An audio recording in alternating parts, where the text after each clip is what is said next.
What does it take to create a vibrant, thriving life? First, the sad news is that Thoreau was right. Most people are leading quiet lives of desperation, lacking in meaning, fulfillment, and vitality. But we choose more. We choose to create extraordinary lives. And the Art of Vibrant Living show entertains you with inspiration, empowerment, and education to create your life into a masterpiece. It's time. Let's vibe up.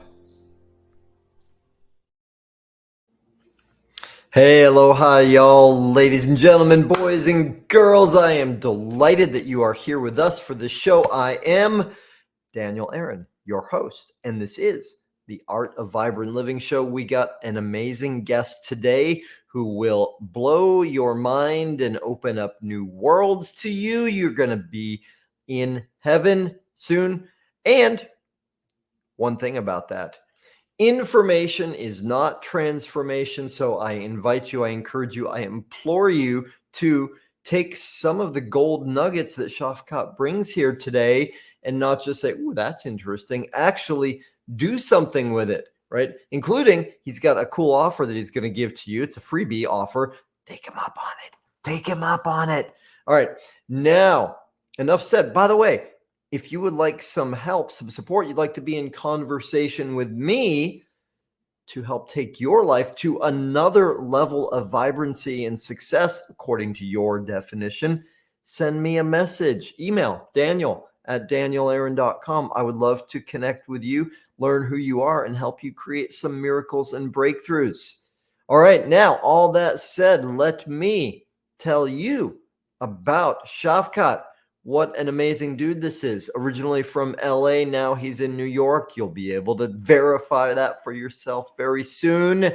Serial entrepreneur, solutions engineer. He's a dude who thinks of solutions, and amazingly, quickly and naturally, and he's got a big heart with a big mind that leads to big success, shortcuts, and evolution for all of us. So he has launched many different businesses, most currently FestFriends, CAAZ Consulting, Go Task Free, and LeadBuddy.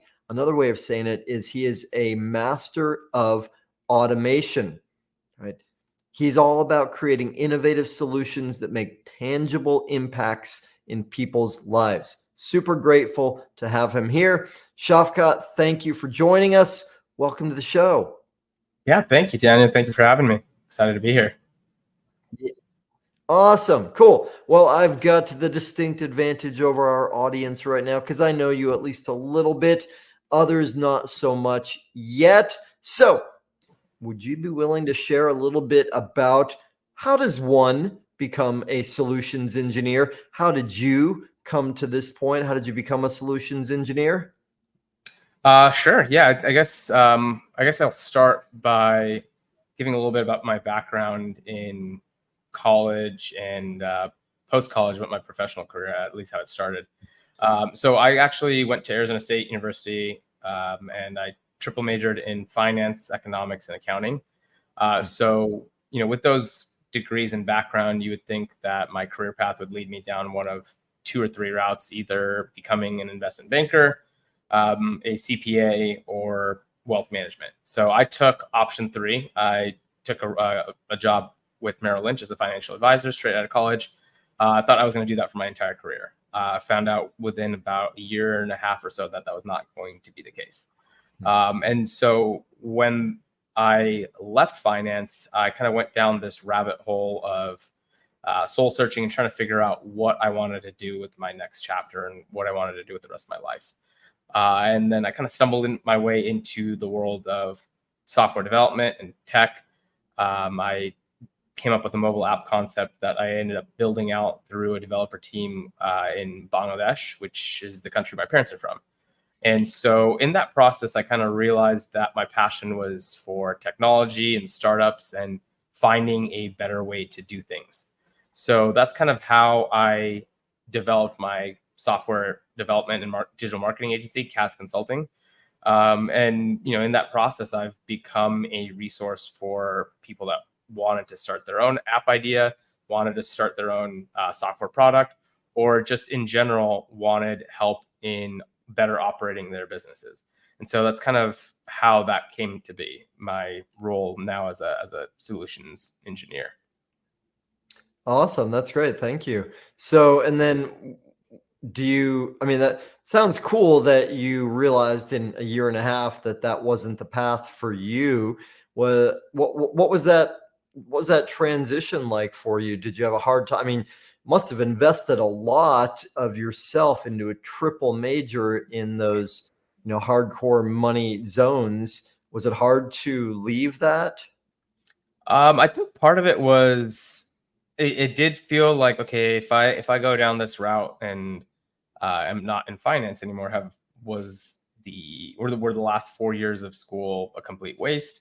And I feel like part of it was also an ego uh, check as well. Like, okay, if I did all of this, is this the right fit for me? Am I accepting failure as in changing career paths?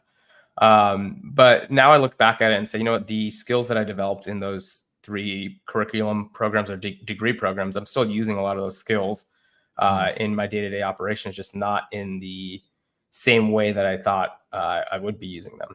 So, yeah, that makes total sense.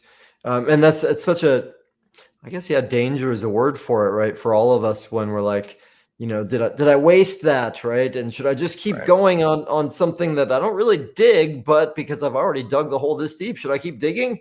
Right. So good on you for having the courage and the wisdom to make that jump, especially at such an early age. And what about the part where you went from working for somebody else, which presumably had a little bit of security and cushion to it, to going out on your own? How was that? I would say there wasn't too much of a transition because, at least from the risk factor, because with wealth management, you're really building your own book of business and it's primarily commission based anyways. So I didn't really have much of the safety net in that role anyways. It was more so just the restrictions and the schedule, even though they led us to believe that we were on our own schedule. There was a lot of expectations even then. And so if anything, I just kind of freed myself of those restrictions that they placed on, how and where and when I was expected to spend my time. So, yeah, well, that's got to feel good, I imagine. And so let's jump into another level, because we're at such an interesting age in the world of business, right? So much of business and life, right, has come to the digital world, the virtual online world. And one of the ways I described you earlier, you can confirm or deny if this is accurate, but I said something like you're an automation master. And I realize as I say that, even though some of us swim in waters that where automation is natural and makes sense, it may not actually make sense for everybody. So, one, would you confirm or deny? And two, would you define what automation is and why it matters? yeah, I would definitely say I am a proponent and an automations engineer, I've been called. I find that there's a lot of different things that we do in our day-to-day work work life, or just the tasks that we're doing, that can be automated, meaning it doesn't necessarily need to be done by us by hand or on the computer. So an example of an automation, if you know that after every meeting you have, you're going to send a thank you note, a follow-up email, or some kind of proposal, you don't necessarily need to do that by hand after every single meeting that you have. You can create what is called an automation to send out a templated version of that email with the same documents and attachments. So that way you are saving even 5-10 minutes of your day by not having to draft that email every single time. And if there's routine processes in your day-to-day that are the same regardless of who it is or when it is that you're interacting with someone. That's an example of something that can be automated. Got it. Yeah, that makes total sense. And I'm a big fan of automation solutions. Nonetheless, I'll play angel's advocate for a moment, Okay. and so challenge in this way and say, but don't you lose the personal touch, and don't you lose the soul if you do that? Yeah, if personal touch and having a connection to someone are important parts of your business, then there are ways to use it so that you are still involving those feelings and sentiment, but just at least becoming a little bit more, slightly more efficient, where you have something prepared and then you add your finishing touches to it to make it more tailored to the person that you're communicating with. Hmm. Okay, So cool. Yeah, that makes sense. there's different varying levels of automation where you can involve personal touches still, but still be more efficient. Yeah, well, I'm with you. Okay. I remember uh, years ago reading from an entrepreneur by the name of Derek Sivers, who was a guest on the show. And one of the things he said in this article was, right, if you want, like, one of his keys to success was he learned to code when he was young, right? And I remember reading that then and thinking like, wow, that's way above my pay ground. I could never do that. What I realized eventually kind of learned is, well, that's just another way of saying created systems so that things happen automatically, right? Correct. So we're not repeating routine things all the time, right? That robotic part of ourself. And I remember the example I got in him. He built this company that was early on in the online music distribution world, and and like all kinds of distribution channels like Amazon now, right? Somebody gets the order and they put the thing in a box and they send it to you. The piece that he added was like a little personalized note. Well, it actually wasn't personalized, but it felt personalized. It said something like, dear so and so, we love that you've ordered this, and music is our life, and we've now hand wrapped this and blessed it by Tibetan monks, and it's coming, like, added this little creative twist into it. Yep. So when people got it, they'd be like, oh, that's nice. That's, it brought them a smile. So Right.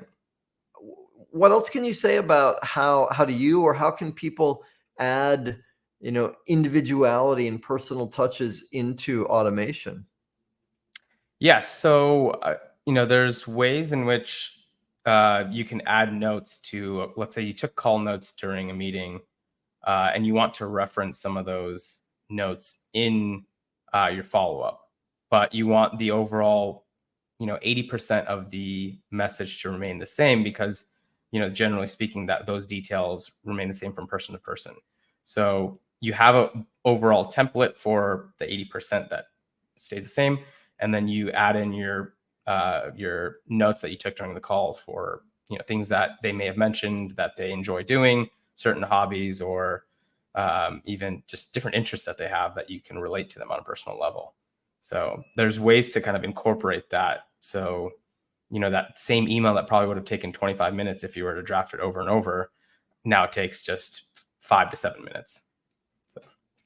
Yeah, it makes good sense. Okay.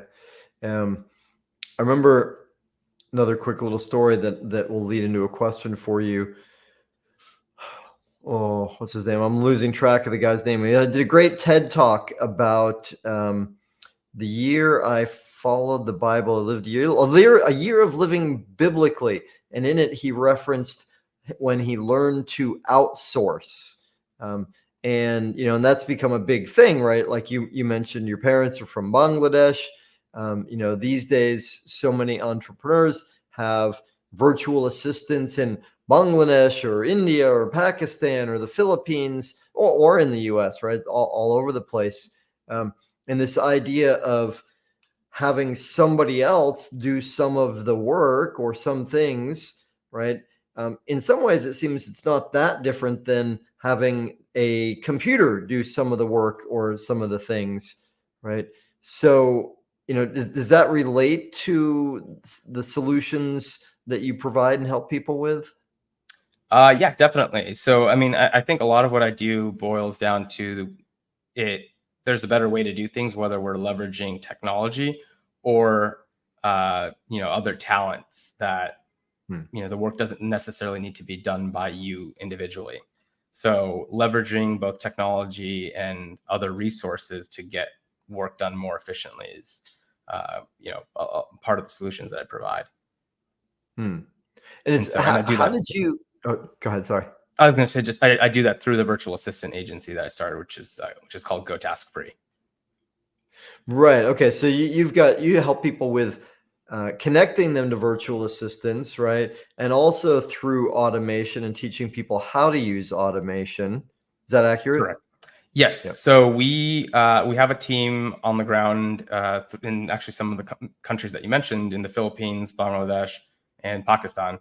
So we have people on the ground there that are able to scout the best talent at the top universities and companies that have worked with clients in the U.S., Canada, the U.K., throughout the Western world. So they're familiar with and can perform according to the standards and expectations that we have, in business culture here. So. Hmm. Okay, cool. So now another moment of angel's advocate, right? Isn't that taking advantage of people in developing countries? Like this is I know it's not true, but it's a preconception I think that other people have sometimes. And what kind of response do you have for that? Yeah, I think there's definitely, there are a lot of people that are taking advantage of people in developing countries where the wage rates are substantially lower.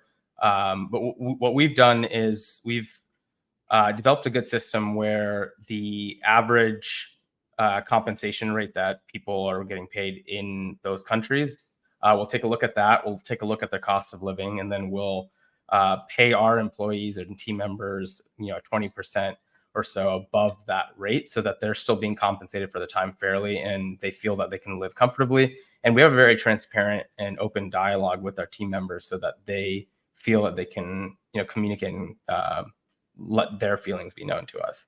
So. Nice. Okay. And do you ever come across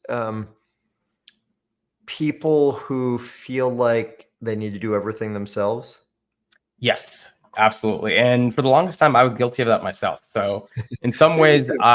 yeah, and in some ways, I was kind of my own best example client, where I needed to first, in my own head, make sure that I was able to let go and delegate things off, and realize that, you know, these tasks that are taking up 4 to 5 hours of my day don't need to be done by me. And in fact, there is an opportunity cost associated with me trying to complete them myself when I could be outsourcing it to someone else. Yeah, cool. Well, let's break it down super simple, and I imagine you'll bring a nuance to it. What is opportunity cost? Yeah. So the easiest way to define opportunity cost is an economics term, but basically, if there's a certain activity that you are doing, the opportunity cost would be the dollar value of of something else that you could be doing with that time. So if I'm, let's just say, cooking dinner, and it takes me an hour to do that, and in that time I could be on a call that leads to $500 of revenue for me, then the opportunity cost of that 1 hour of cooking would be $500. Right. Now, and of course, we just in case, because I can hear people speaking about this already, we could say, well, maybe you love to cook dinner, right? And so Right. maybe the value of that is, higher for you. So it's not to create any kind Right. of blanket statements that say this is what you have to do or that's the way to go. Right. And a better example would probably be, if I am designing something for my social media posts that I want to push out on Facebook, or if I'm doing bookkeeping work, or I guess the better example would be some kind of admin related work relating to the business that's preventing me from working on growth for the business or revenue generating opportunities or activities for the business. So. Yeah. Well, and maybe we'll uncover more of this as we go. My sense is that these principles we're talking about very much in in a business orientation, yet they're also principles that apply to all aspects of life. Definitely.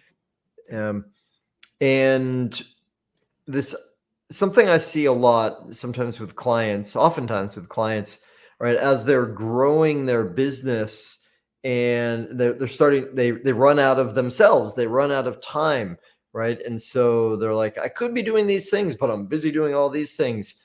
But I don't have enough income yet to hire somebody else to do that. And they're tossed in this dilemma. What kind of advice do you give people in that situation? I think the mindset that I like to tell people to kind of move towards is assigning an aspirational dollar figure for their time and saying, okay, so, let's just say, you value your time at $500 an hour. Sure, that's, a lot higher than what many people would probably answer for that. But I purposely ask people to set an aspirational and aggressively high number for that time.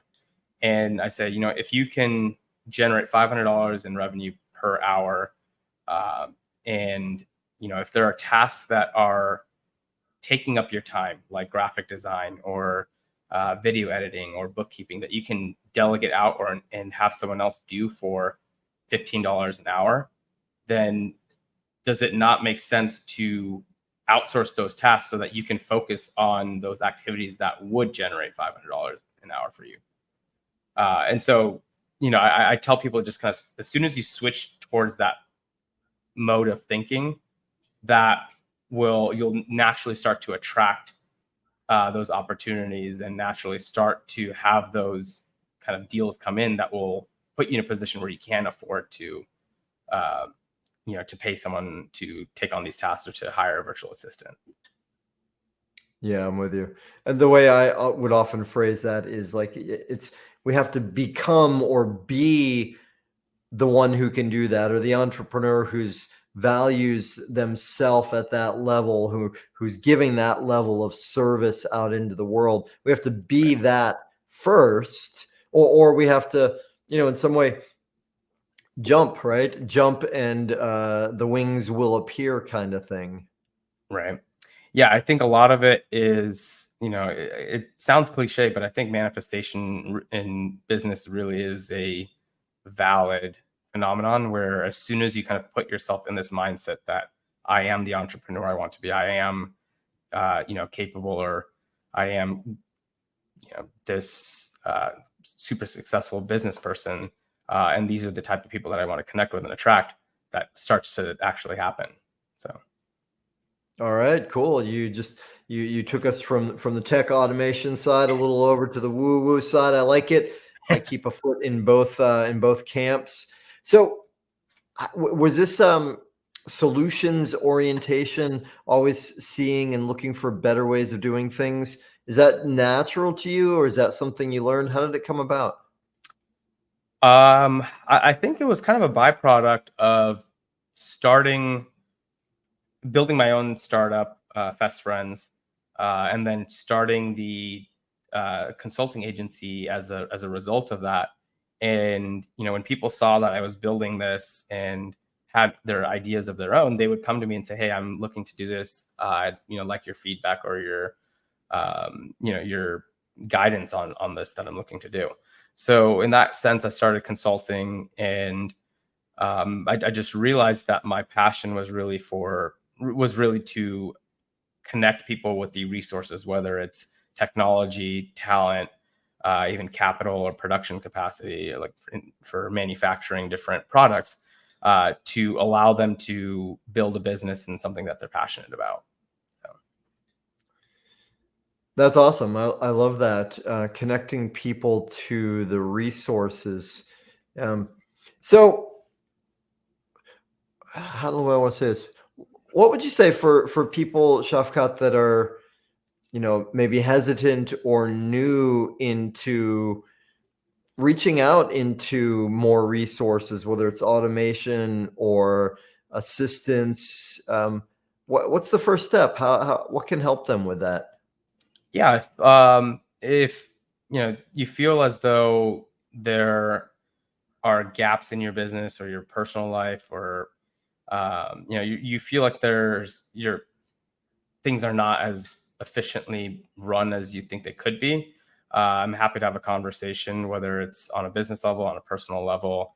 I speak with all kinds of different people in different contexts. So it's not like I only work with business owners that are, located near me or in a certain industry or anything like that. I have, a full calendar of people that are in completely different worlds or come from different backgrounds. So I'm happy to have those conversations. And if I can even point someone in the right direction towards something that might have a tangible or meaningful impact on their life, I'm happy to do that.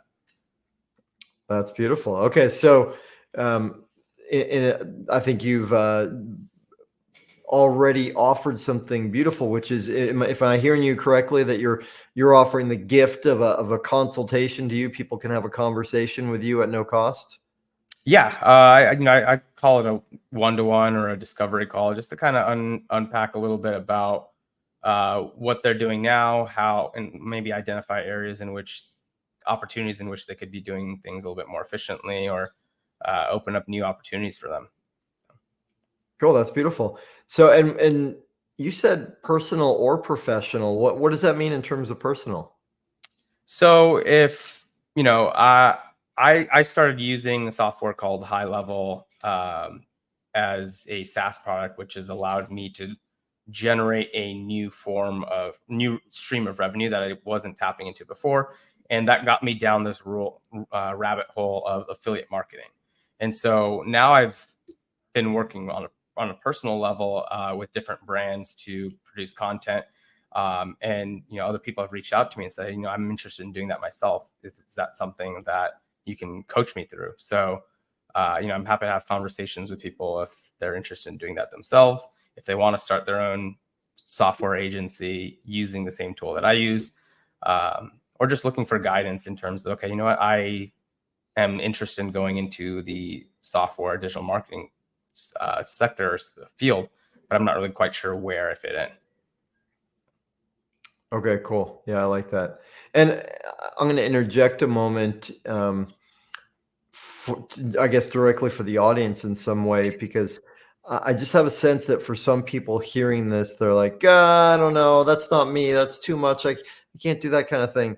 And I mentioned earlier that dude whose name I still haven't remembered, who wrote The Year of Living Biblically. It'll come back to me. But part of what he was referencing was there's kind of a revolution. In some ways, Timothy Ferriss started it years ago about outsourcing, right? That's kind of what really sparked this whole thing of outsourcing to other countries. And what do you say? Earn dollars and pay pesos. And I remember reading his book, The 4-Hour Workweek, when I was on my way to Bali, and I was on my way to living in Bali. And when I got to Bali, I ended up living in this beautiful house. I was like subletting a friend's house, and they had a staff of people that worked there. And there was this great, amazing guy named Wyan who kind of took care of the house. And I had this amazing confrontation with him. Gentlest guy you could ever imagine. But I did what I always do, which is when I got up in the morning, I made my bed, right? That's what I learned is the right thing to do.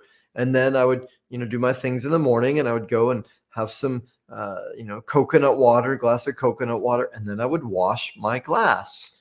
And I did this for like 3 days, and then I'm standing there in the kitchen with Wyan at one point, and he's smiling, then he looks at me and he's kind of quiet, and I'm like, uh-oh, what's going on? And he goes, why are you doing my job?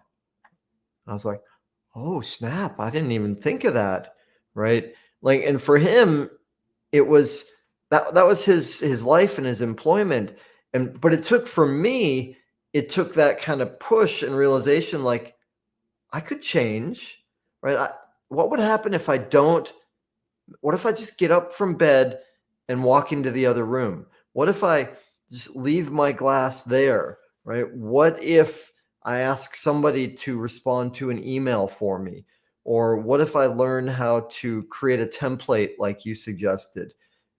So this is my encouragement to y'all in the audience. If this is a new area for you, like lean into it, right? Why not try being somebody a little bit different? Try something different. Anything you want to add or subtract from that? No, I'm just that as soon as you kind of started on that story of, you got up and started making your bed, washing glasses, I kind of knew where you were leading to with that. So I appreciate Yeah. that story. Well, and it was really hard for me at first, because I had something in me. We talked about this a little bit before. I had something in me. It was like, nobody does things for me, right? Right. And then eventually, and that was like, that changed my life. I ended up being there 13 years, and I started to learn how to have employees. I'd never really had employees, and I started to, and whether that was in my home or the studio that I eventually built. And part of what I realized is, hey, I can create more good in the world if I'm not doing this all on my own. And I had to Right. learn to be somebody different and work in a different way. Right. Yeah. Yeah. So I love what you're doing, and I love, like, as much as my work is very much people work, and I get paid essentially to have conversations. Part of how we first connected was through the sort of techie geeky stuff of looking at the software that we both work with. So I love that you're focused on that and can help people with that. It's a beautiful thing. Yeah, definitely. I mean, it's just allowed me to be so much more efficient and save time every day. That's allowed me to go and then be better at the things that I want to be spending time on. So, Well, cool. So will you say a bit more on that? Like, what is the difference it has made for you? How's it change things? yeah. So, I mean, just even in basic things in terms of like if I'm going back and forth with someone trying to set time for uh, a meeting, typically that's a 2 or 3 or sometimes even 4 or 5 email exchange versus if I send out a calendar link to book time on a calendar, I send out one email, takes all of 30 seconds. I've even templated that out whenever I need to send it. So it really takes about 4 or 5 seconds for me to fire it off to someone. And then they just book a time that works for them. That's mutually convenient. And so just those little things of not having to think about what to say in an email or having the link ready to go, it's very negligible when you look at it on an individual basis, but if you look at it over the span of a day or a week or a month, it does save you quite a bit of time as well as brain power, having it standardized and having that SOP in place. Yeah, beautiful. Well, and so much of creation in life, whatever it is we want to create, whether it's we want to create more business or a relationship or free time to go to the beach, whatever it is, depends on having the space, right? On having emptiness in some way. And it's just so easy for us these days to be busy, busy, busy, occupied all the time. So if we can look at our life and our schedule and say, what are the things that I'm using all my time for, a lot of time for, and find ways to take them out or shorten them, it opens up space to say, who do I want to be? What do I want to create now? Right. Yep, definitely. All right. Well, so Shafqat, is there anything I haven't asked you about that you would like to talk about, or I should have asked you about? Um, no, not off the top of my head. I think we covered, most of the, most of the things that I do and who I'm looking to connect with. So I appreciate the conversation. Yeah, thank you. Awesome. So let's go back and make it super clear for people. Well, two things. One, if people would like to connect with you more, learn more about what you're doing, how's best? Yeah. So the best way to reach me would be through my website at shafqathuq.com. That's SHAFQATHUQ.com. Or through Instagram, my handle is just my first name and last name. Yeah, those are probably the easiest ways to find me, or on LinkedIn as well. So, Okay, perfect. And if for those people that are very wise and say, "Ooh, I can talk with Shafqat," a one-to-one or an exploration call, how do they do that? Yeah, so that will be through the link on my website. I can drop the link to you, and I can share that with you if you want to put that in the event info or share that. I'll put that right in the comments and put it in the Okay. notes. So yeah, absolutely. That's great. Okay. Yeah. Awesome. Cool. Anything else? Well, I think that's probably a good place for us to leave it for now. It's been an awesome conversation. I love your solutions orientation and kind of demystifying and explaining for people like what's the value of leveraging one's time and resources and talents and being able to create more and experience more and live better. Yep, definitely. Yeah. Awesome. Well, and thank you for, the work you've done to create this level of experience and knowledge. And thanks for taking the time to be with us, Shafqat. Yeah, thanks again for having me. I really enjoy the conversation and looking forward to having some more in the future. Awesome. And so for y'all in the audience, thank you for joining us. Thanks for being on the show. And please stay tuned. There's more. And in the meantime, make your life even more of a masterpiece. Mahalo for tuning in to the Art of Vibrant Living show, y'all. I'm Daniel Aaron, and may you live with great vibrancy.